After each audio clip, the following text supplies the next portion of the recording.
Hatshepsut.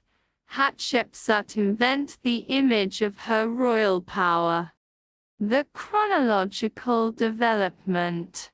The Regency, Hatshepsut's authority. As is well known, the reign of Thutmose III started with a period of regency under the leadership of the widow of his father, the latter's half-sister, Queen Hatshepsut. Given the apparent brevity of Thutmose's reign, this situation was most probably induced by the young age of his heir. Thutmose III was crowned on day 4 of the first month of Shemu. The event is alluded to in the biographical inscription, displayed in the Theban tomb of one of the most powerful and favored courtiers of the time, the director of the double granary of Amun, the director of all sealed items, the treasurer in Amun's domain, the overseer of all works at Karnak, the mayor of Thebes, Aneni. Gone to heaven, he King Thutmose II, united with the gods.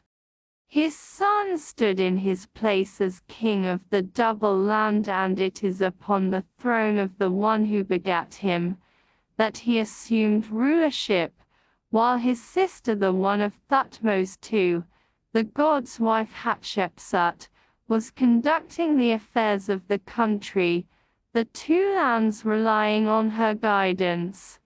With Egypt in obeisance, one was working for her, the god's beneficent seed, who has come forth before him, the god, the prow rope of Upper Egypt, the mooring post of the southerners. It is she who is the excellent stern rope of Lower Egypt, mistress of command, excellent of her counsels, the one who pleases the two banks when she talks. This extract is often taken as historical evidence that illustrates, if not demonstrates, the exceptional power the queen would have already enjoyed at the very beginning of Thutmose I's reign. Nonetheless, one has to bear in mind that it is part of a biographical text, whose focus is the tomb owner's life and achievements.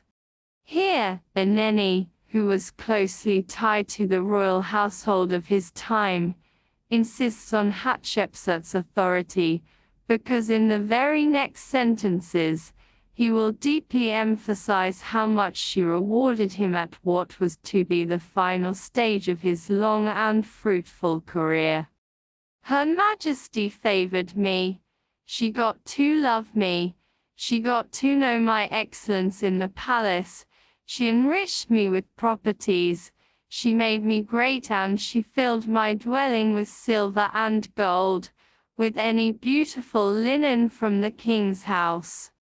But moreover, this text is surely retrospective and was in all likelihood composed almost 7 years after the events it recounts, since it quotes very specific passages of official eulogies that appeared on the Queen's monuments when she was in the process of assuming full kingship.